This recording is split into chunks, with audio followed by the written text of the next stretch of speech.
السلام علیکم دوستو، آج کی ویڈیو میں ہم تھوڑا سا رول بیس پر آرڈر سسٹم پہ بات کریں گے اور اس کے لیجسلیٹو سسٹم پہ بات کریں گے. اور یہ ویڈیو جو ہے بیسکلی کنٹینیوشن ہے جو ہم نے پچھلی دو ویڈیو میں شاہ ولی اللہ صاحب کی کتاب حجت اللہ بالغہ کے بارے میں بات کی تھی. تو اسی جو ہے پرسپیکٹو میں جو ہے ہم یہ ڈسکشن بھی کر رہے ہیں. جیسا کہ آپ جانتے ہیں کہ بھئی جو رول بیس ورلڈ آرڈر سسٹم ہوتا ہے اس کے مقابلے میں جو ورلڈ آرڈر سسٹم ہو سکتا ہے یا کوئی بھی لیجسلیٹو سسٹم وہ ہو سکتا ہے،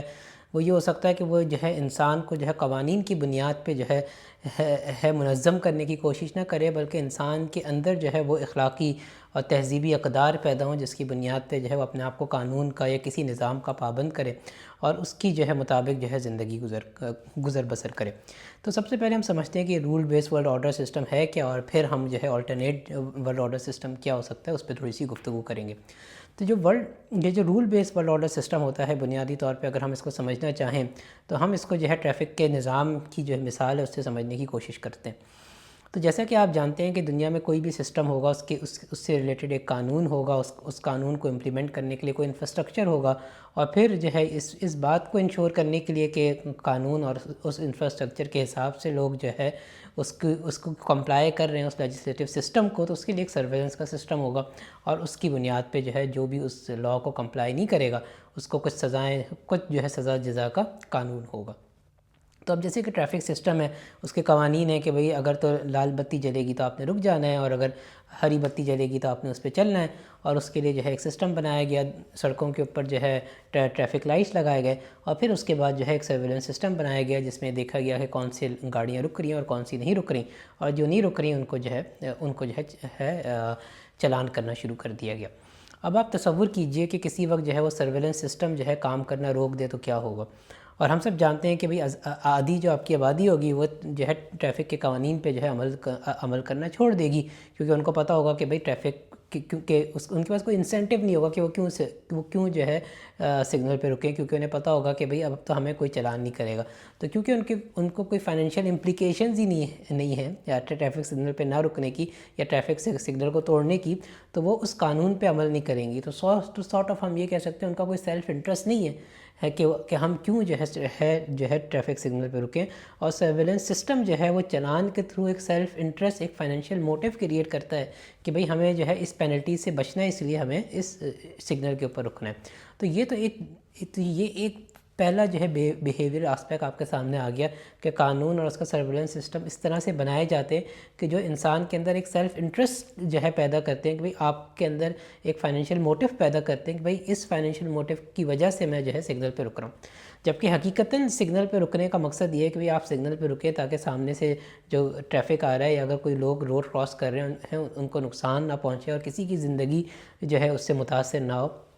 ان اے وے کہ کسی کو انجری ہو جائے یا ان اے وے کہ کوئی جو ہے مر جائے اور اس کے بعد جو ہے اس کی جو فیملی ہے وہ سفر کرے. تو یہ جو کیا کہتے ہیں ایموشنل آسپیکٹس ہیں، یہ جو کیا کہتے ہیں آپ کے اخلاقی یہ تہذیبی اقدار ہے، اس بنیاد پہ جو ہے کوئی سسٹم رولز اور ریگولیشن کو فالو نہیں کرتا، بلکہ اس سے زیادہ جو چیز ہمیں رولز اینڈ ریگولیشن کو فالو کرنے پہ مجبور کرتی ہے وہ سیلف انٹرسٹ ہوتے ہیں جو کہ ایک فائنینشیل امپلیکیشن کے تھرو ہم پہ آ رہے ہوتے ہیں. اب آپ سوچئے کہ یہ سرویلنس سسٹم بھی کسی وجہ سے کام نہیں کر رہا، اور ساتھ ساتھ جو انفراسٹرکچر ہے وہ بھی کام نہیں کر رہا کہ لال بتی نہیں جل رہی کسی وجہ سے، تو کیا ہوگا. تو اس کیس سے بھی ہم جانتے ہیں کہ لوگ جو ہے جلدی کے چکر میں خود جانے کی کوشش کریں گے اور وہ سامنے والے کو راستہ دینے کے بارے میں نہیں سوچیں گے. اور جو انسان کے اندر ایک اس کی جو خصلت ہے کہ اس کے اندر وہ جلد باز ہے، تو وہ اپنی جلد بازی میں ہر بندہ جو ہے پہلے نکلنے کی کرے گا اور پورا سسٹم جو ہے مفلوج ہو کے رہ جائے گا. تو اگین یہاں پہ بھی جو ہے جو کیا کہتے ہیں سگنلز لگیں، اس کا مقصد یہ نہیں ہے کہ انسان کے اندر کے اندر جو ہے ڈسپلن کا جو مادہ ہے وہ پیدا کیا جائے، بلکہ جو ہے یہ جب یہ سگنلز نہیں ہوتے تو اس کی جو خصلت ہے وہ باہر آ کے رہ جاتی ہے. اور جو نظام ہے وہ انسان کے اس خصلت کو جو ہے ٹرین کرنے کے لیے نہیں بنا گیا، بلکہ اس خصلت کو ایک پنجرے کے اندر بند کرنے کے لیے انہوں نے جو ہے ایک انفراسٹرکچر قائم کر دیا ہے کہ بھئی لال بتی دیکھو تو رک جاؤ. بلکہ حقیقتاً تو یہ ہونا چاہیے کہ انسان کے سامنے بتی ہو کہ نہ ہو، اس کو یہ پتہ ہو کہ بھئی اگر تو سامنے سے کوئی جا رہا ہے تو وہ اس کو جانے کا موقع دے اور پھر جو ہے وہ خود جائے، مطلب وہ پہلے دوسروں کو گزرنے کا موقع دے اور پھر جو ہے وہ خود جائے۔ اگر یہ صفت انسان کی بیدار ہو جائے، اس کی تربیت ہو جائے اس پرٹیکولر بیہیویئر پہ، تو پھر کوئی بھی نظام جو ہے اس کو جو ہے انفراسٹرکچر اور سرویلنس سسٹم کی ضرورت ہی نہ ہو۔ تو یہ ایک ٹریفک کی مثال سے ہم نے سمجھنے کی کوشش کی کہ انسان کہ جو رول بیسڈ ورلڈ آرڈر ہوتا ہے اس کے اندر یہ ازیوم کیا جاتا ہے کہ انسان کی جو ہے کو ٹرین نہیں کیا جا سکتا، اس کو اخلاقی اقدار پہ جو ہے اس کی تربیت نہیں کی جا سکتی۔ انسان اپنے خواہشات کی پیروی کرتا ہے اور اس کی خواہشات کو منظم کرنے کے لیے قوانین بنا دیے جاتے ہیں، اور کیونکہ انسان اپنے سیلف انٹرسٹ کے لیے ہمیشہ کوئی کام کرتا ہے تو ایک self interest alternate self interest create کیے جاتے ہیں، جیسے کہ فائنینشیل امپلیکیشن، پینلٹیز اور چلان کے تھرو، تاکہ وہ اس قانون کا اپنے آپ کو پابند کرے، نہ کہ انسان کی اخلاقی اقدار جس کو مجبور کرے کہ بھئی کسی سے جو ہے اس سے جو ہے کسی کو نقصان ہو سکتا ہے، انجری ہو سکتی ہے، کسی کی جان جا سکتی ہے، ان ایموشنل رویوں کی وجہ سے جو ہے انسان جو ہے وہ کام نہ کرے، جس کو آپ ان اے وے کہہ سکتے ہیں کہ ایموشنل انٹیلیجنس جو ہے وہ اس کی وہ انٹیلیجنس آپ کو اس بات پہ جو ہے فورس کرے کہ آپ قانون کی جو ہے پابندی کریں، نہ کہ کوئی سیلف انٹرسٹ اور فائنینشیل موٹیو آپ کو فورس کرے کہ بھئی مجھے سگنل پہ رکنا ہے، نہیں تو مجھے جو ہے ایک بھاری سا چلان آ جائے گا۔ تو یہ rule based world order system اس طرح سے کام کرتے ہیں اور اس بنیادی ازمپشن پہ کام کرتے ہیں کہ انسان فطرتاً جو ہے وہ کہتے ہیں کہ ہم کہتے ہیں انسان فطرتاً اچھا ہے، وہ کہتے ہیں نہیں، انسان تو اپنی خواہشات کی جو ہے پیروی کرنے والے ایک جانور ہے، اور اس کی جو خواہشات ہیں یا اس کی جو سیلف انٹرسٹ ہے اس کو ہمیں منظم کرنے کی، آرگنائز کرنے کی ضرورت ہے، اس لیے ہم قانون کا پنجرہ بناتے ہیں۔ تو یہ بنیادی ہائپوتھیسز ہے اس rule based world order system کا، اور اس کا اور اس کی چند وجوہات ہیں کہ کیوں انسان نے اس طرح سے سوچنا شروع کیا۔ تو اور ہم جانتے ہیں کہ اس پورے rule based world order system کا جو خالق ہے یا اس کو جو لیڈ کرتا ہے وہ یورپ ہے، اور یورپ جو ہے وہ ایک مذہبی جنگوں سے گزرا، اور وہ مذہبی خونی جنگوں سے گزرا، اور وہ جو جنگیں تھیں ان کا آپس میں جو تضاد جو ہے وہ مذاہب آپس میں نہیں ٹکرا رہے تھے، بلکہ کہ عیسائیت جو ہے یورپ میں جو ہے ایک سب سے بڑا جو ہے مذہب تھا، اور اس کے جو فرقے تھے وہ آپس میں ایک دوسرے سے لڑ رہے تھے، اور وہاں پہ جو ان کی پپائیت تھی یا ان کی جو ریلیجیس ایلیٹ تھی وہ اپنی ویسٹڈ انٹرسٹ کے لیے جو ہے مذہب کے قانون کو اپنے لیے استعمال کرتے تھے، اور اس پہ انہوں نے اپنی ایک منوپلی کریٹ کی ہوئی تھی، کیونکہ اگر مذہب کا قانون ہے تو وہ کسی کو اس بات کی اجازت نہیں دیتے تھے کہ وہ اپنی رائے یا اپنا فلسفہ جو ہے اس کے اندر لا سکے، اور وہ جو ہے اس کو جو ہے ہر طرح سے جو ہے اس کو اپنے ہاتھ میں رکھتے تھے، اور مذہب کا جو تشخص ہے یا مذہب کی جو آپ کہہ لیجئے اس کی جو ایک میراث ہوتی ہے، اس کی جو ایک عزت ہوتی ہے، اس کی بنیاد پہ جو ہے وہ کہتے تھے کہ بھئی آپ تو جو ہے آپ کو مذہب کا کیا پتہ کہ آپ مذہب کے قانون پہ کوئی بات کر سکیں، یہ تو بڑی جو ہے پاک چیز ہے اور اس پہ جو ہے یہ مذہبی طبقہ ہی بات کر سکتا ہے کیونکہ اس نے اس کا علم حاصل کیا وغیرہ وغیرہ۔ تو اس بنیاد پہ جو ہے ایک تو وہ مذہب کو جو ہے ریاست کا قانون انہوں نے بنا دیا تھا، اور پھر اس مذہب پہ پاپائیت بھی قائم کر دی تھی، اپنی اجارہ داری منوپلی قائم کی ہوئی تھی کہ وہ کسی کی رائے کو جو ہے اس میں، اور کسی کی رائے کو جو ہے وہ کوئی بھی اس کو اہمیت نہیں دیتے تھے۔ تو اس بنیاد پہ وہاں پہ جو ہے تحریک ابھری جس نے کہا کہ بھئی ریاست کے قانون سے آپ مذہب کو الگ کیجئے، اخلاق کو الگ کیجئے، اور انسان کیونکہ جو ہے ایک